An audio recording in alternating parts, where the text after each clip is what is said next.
ఈరోజు మన encounter news. నేను మీ కే విజయభాస్కర్. ఈరోజు ఈ కార్యక్రమానికి ఇచ్చేసినటువంటి మా అక్క చెల్లెమ్మలందరికీ కూడా పేరు పేరున హృదయపూర్వక ధన్యవాదాలు తెలియజేస్తాను. అక్క మీ అందరి ఆశీస్సులతో శాసనసభ్యునిగా ఎన్నికైనప్పటి నుంచి కూడా నిజాయితీగా మనస్ఫూర్తిగా మన గ్రామాల అభివృద్ధి మన ప్రాంతం అభివృద్ధి కోసం కష్టపడి పనిచేస్తాము. ఈరోజు ఆలస్యంగా అయినా కూడా ఇళ్ల పట్టాల పంపిణీ అనేది ఒక కార్యక్రమం ఏదైతే మనం 2వ సంవత్సరంలో చేయాల్సిన కార్యక్రమాన్ని 4వ సంవత్సరంలో మనం తీసుకుంటాం. ఆలస్యానికి మన్నించండి.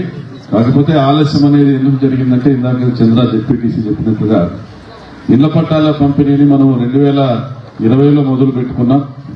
అయితే ఇళ్ల పట్టాల పంపిణీ పైన తెలుగుదేశం పార్టీ వాళ్ళు హైకోర్టుపై స్టే తీసుకొని రావడం జరిగింది.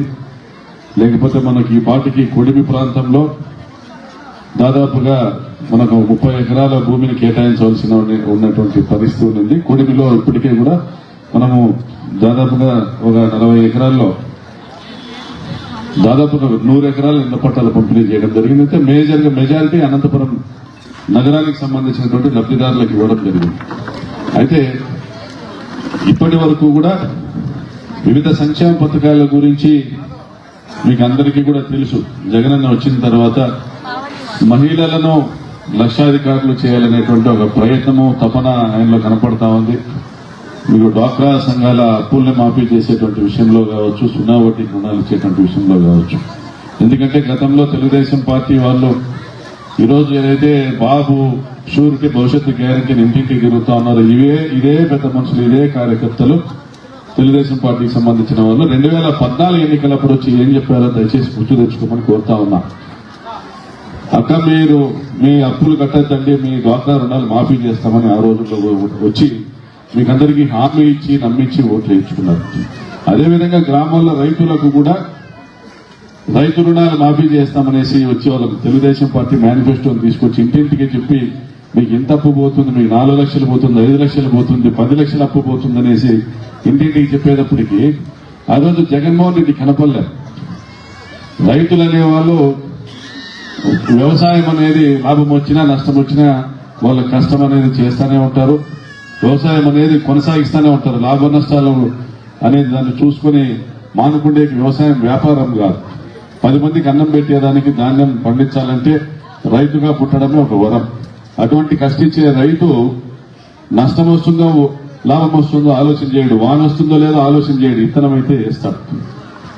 అటువంటి రైతుకు అప్పుల భారం ఎక్కువైనప్పుడు చంద్రబాబు నాయుడు తరఫున ఈ రోజు ఏదైతే ఊరూరు తిరుగుతున్నారో బాబు షూరిటీ భవిష్యత్తు గ్యారంటీని, అట్లా కార్యకర్తలు తెలుగుదేశం కార్యకర్తలు ఇంటింటికి పోయి మీరు 6 లక్షల అప్పు మాఫీ అవుతారు, మీరు 7 లక్షల అప్పు మాఫీ అవుతారు, మీ పాస్బుక్లు ఇంటికి వస్తాయి, అక్కయ్య బంగారు పెట్టుకుంటే బ్యాంకులో బంగారు ఇంటికి నడిచి వస్తుంది, నీ డ్వాక్రా అప్పులు కూడా నీ మాఫీ అవుతాయని అన్ని కూడా చెప్పేటప్పటికి నమ్మి ఓట్లు వేసినారు చంద్రబాబు నాయుడు.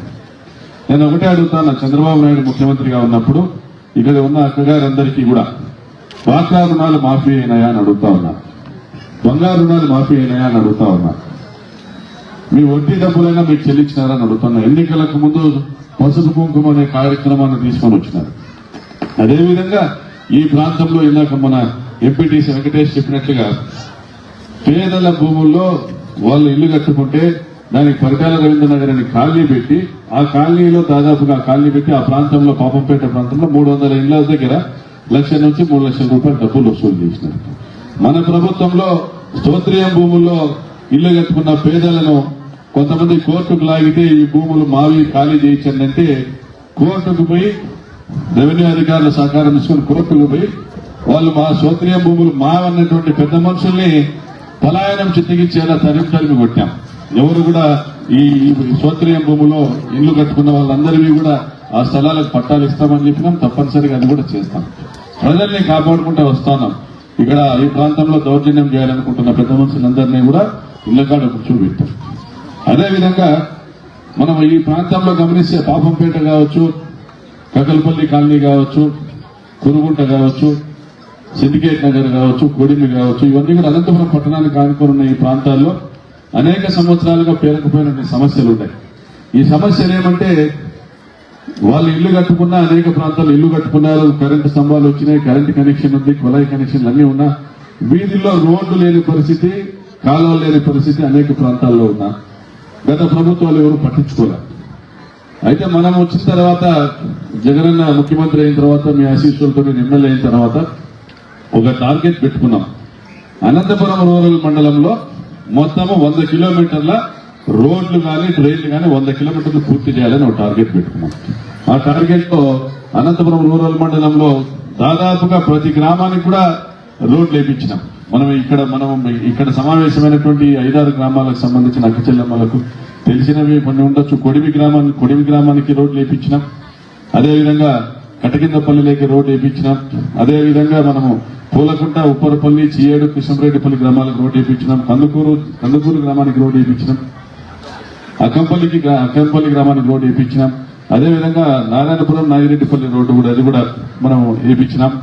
రూరల్ మండలంలో మెజారిటీ గ్రామాలకు రోడ్ల నిర్మాణాలు దాదాపుగా తార్ రోడ్ల నిర్మాణాలు దాదాపుగా పూర్తి చేస్తున్నాం. ఒక 2-3 రోడ్లు ఏవైతే ఉన్నాయో పరిటాల సునీత కాంట్రాక్ట్ తీసుకునేటువంటి పనులు మాత్రం ఆయన చేయడం లేదు. ఎక్కడెక్కడ ఈఏపీ గ్రాంట్లు ముండబండపల్లిని ఆమె రోడ్డు పనిచేయడం పరిటాల సునీత కాంట్రాక్టర్.